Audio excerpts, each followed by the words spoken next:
Hello everyone, this is Sumerian and this is episode 15 of building a toy box from scratch. And this episode we're actually getting closer to the end of this series, I would think. We have some more things to do, but in this episode I believe we are going to do some tweaking and some testing. Now tweaking, first off, I've put the text into the text creators that we were doing for the instructions in the last episode. And instead of using 4 lines of text in this last text creator, I only ended up using 3. So I adjusted so that a cancel here displays text line 3, and text line 3 is the one that is firing off the logic to start our gameplay. Other than that, I really didn't do anything. So, before we get into the testing phase, remember I added some terrain up here that I've been talking about adding. I never gave it the theme we want to end up with, which I believe that's what we were using. So I'm going to, I should actually be able to theme all.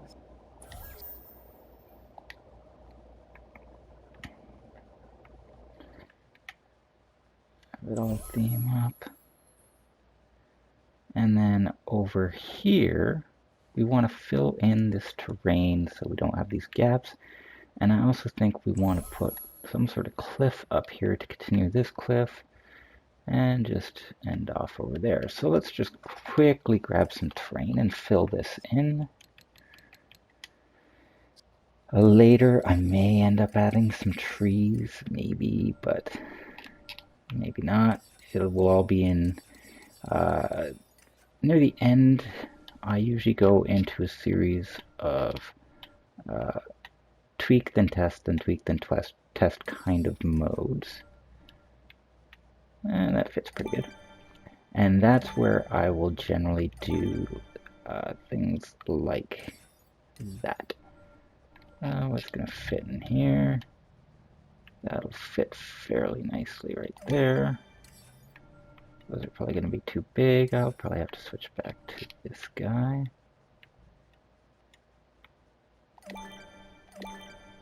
Like that. And then I want some sort of, do I want rocky? Do I want to go something like this?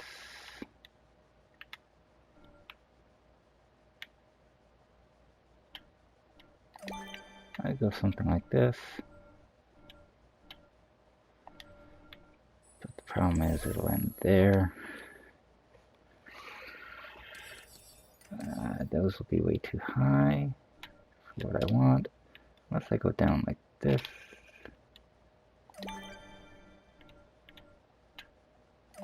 And like that. I believe from the camera angle over here,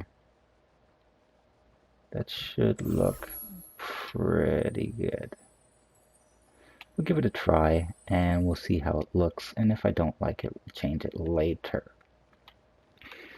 Okay, and that's about all the tweaking I can think of that I want to do right now. Oh wait, no, that is not true.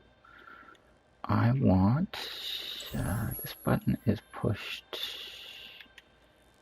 very early in the gameplay, and I want that button to push this button, which is starting all of our effects.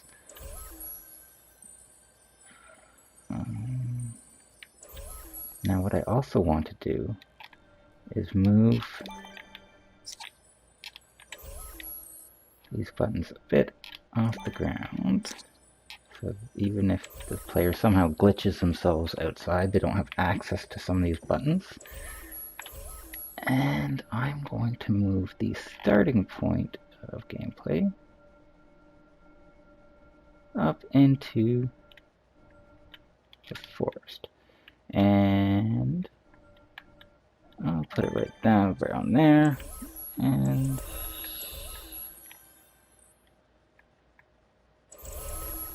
I will hide it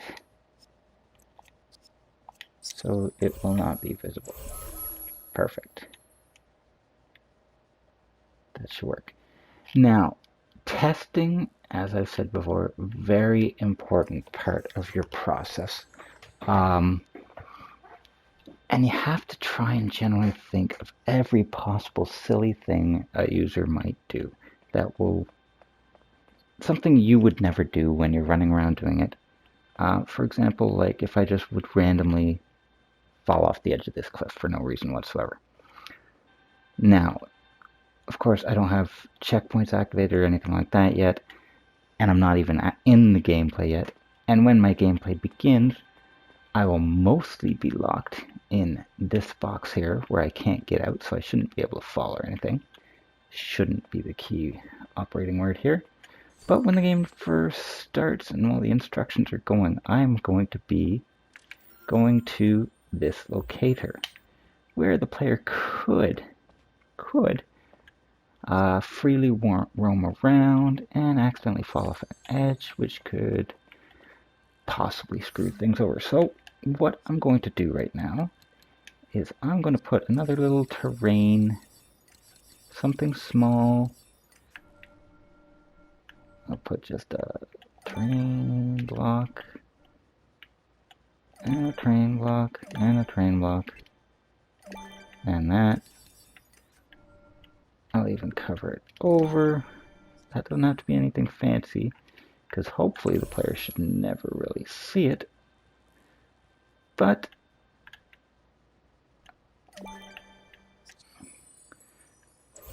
we're going to lock, during the instruction phase, we're going to lock the player into this box where they should not be able to kill themselves.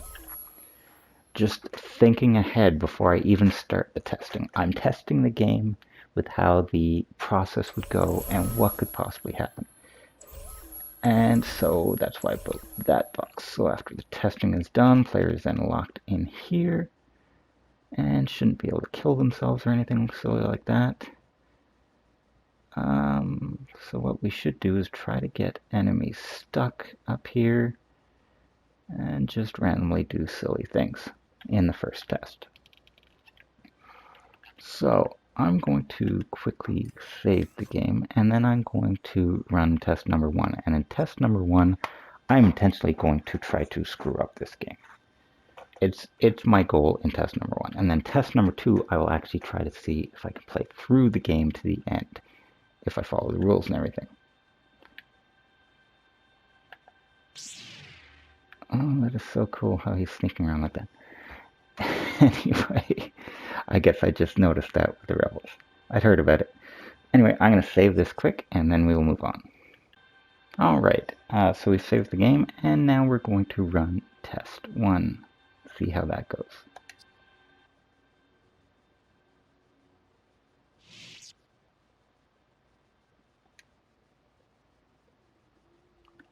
So here's the text we've added in. Do you require instructions before we continue? Let's check out the instructions the first time and say, sure, continue.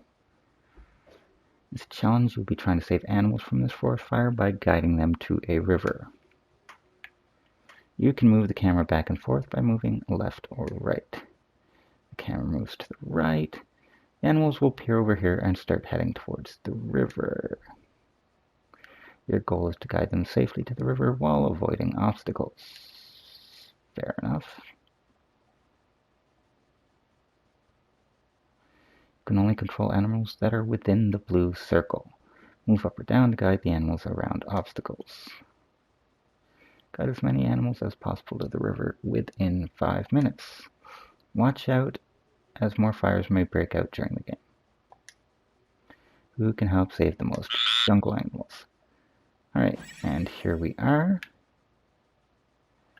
And that was Kermit who spawned because I heard a little frog sound. And I'll move him up.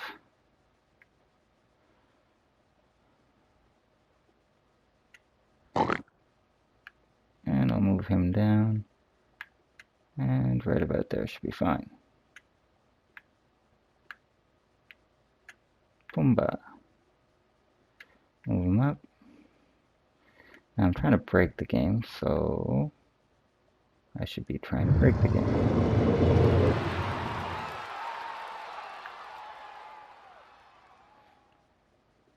Although really, him being there isn't going to break the game. He just will never get to the stop sign, or to the end, so I don't see that breaking the game.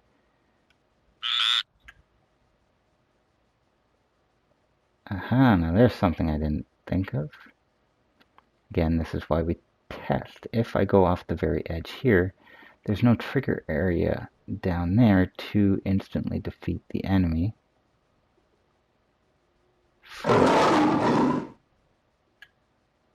Same with if he falls off right there. There's no trigger area there to get rid of him.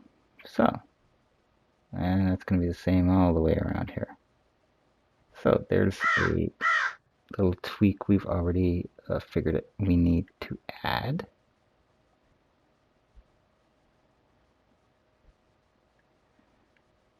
And Pumbaa's still crawling along the top there. But that's fine. Him doing that is not going to mess up the game at all.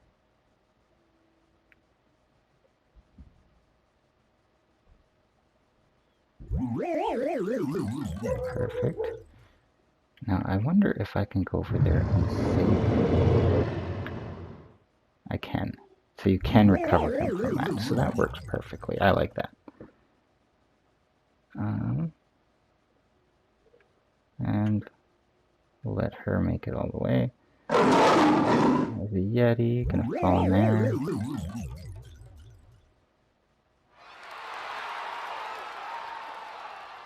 Cheer. Oh.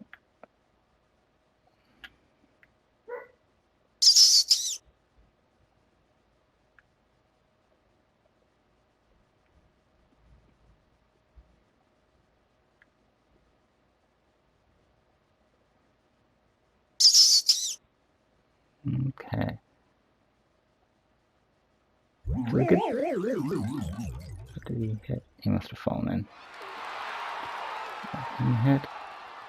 It's good that we're seeing that at the bottom of the screen, closest to us, I suppose you could say from that perspective, we really need to blanket that area with a trigger area to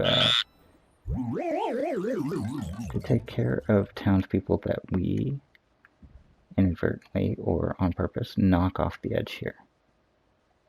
We need to take care of that, so that's a good fix to know.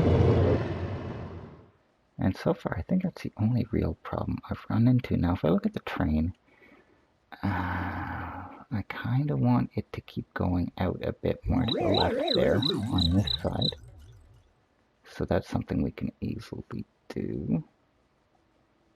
And on the right here, let's knock Jiminy Cricket up there. We can add one more cliff and a bit more terrain there, just to continue it on so it looks more like a solid environment. So we will do that. And I'm going to end the challenge for now. I think I've seen what I need to see from test number 1. I'm going to end the challenge, and then I'm going to reload the box, and we will be right back. Alright, and I just loaded the box back up now, and of course we showed up here in our jungle area, which is where we just moved our in pad recently during our last tweak. And like I said, before we end the episode, because I'm not going to run test after test after test in this episode, and I'm not going to put the exact same one down. Actually, put that one, then that one, then that one.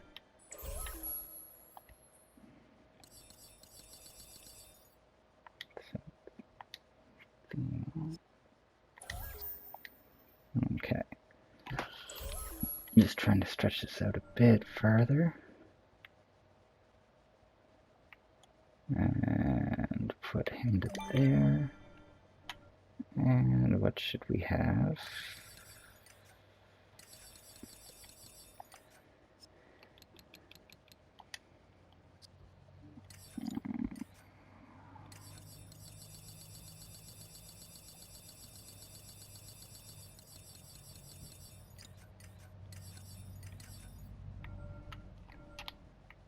do something like that and that. That looks pretty good. And then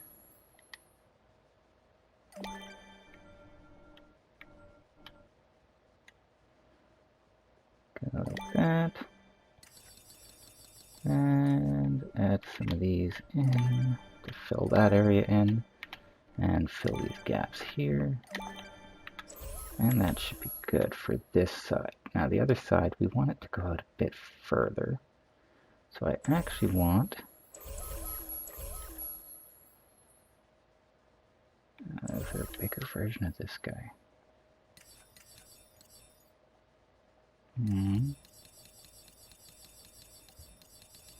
I don't think there is.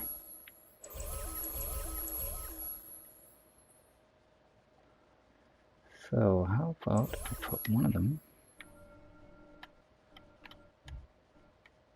right there.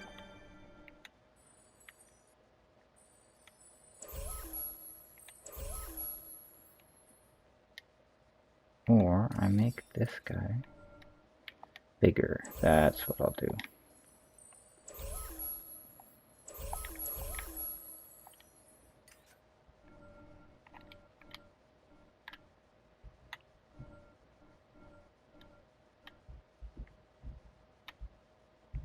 We will go like that. And then we will expand with him.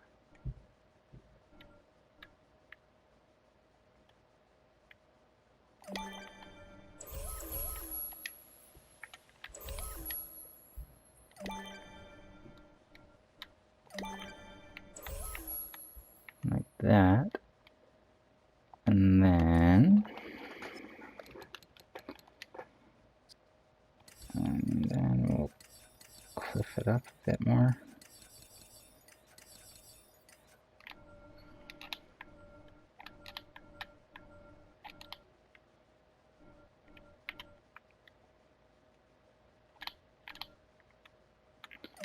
And maybe extend it out just a bit.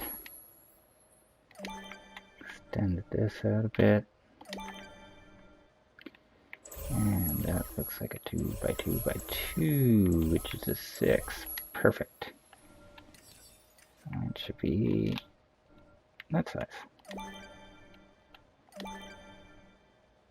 And a couple 3s. And that is looking a lot better. And we will probably have to add some trees into there to extend the jungle feel out a bit more. But that should work pretty good. Okay, so in the next episode, we're going to do just a bit more tweaking. We're going to finish the trees up in on that side over there. And we're going to do another test where we're going to see how well we can actually play through the game. And we're going to aim for like a high score of what we can manage and things like that. Because the testing is really important. I've said it before in this episode, but if a common phrase among us is if you don't hate your box by the end, you haven't tested enough. And I'm not going to make you sit here and watch me test it as much as I'm going to test it, but I want you to see it a few times and see perhaps some of the different things you're going to be checking for and things like that. So again, this has been Cimmerian, and I hope you all have a wonderful day. Thanks for watching.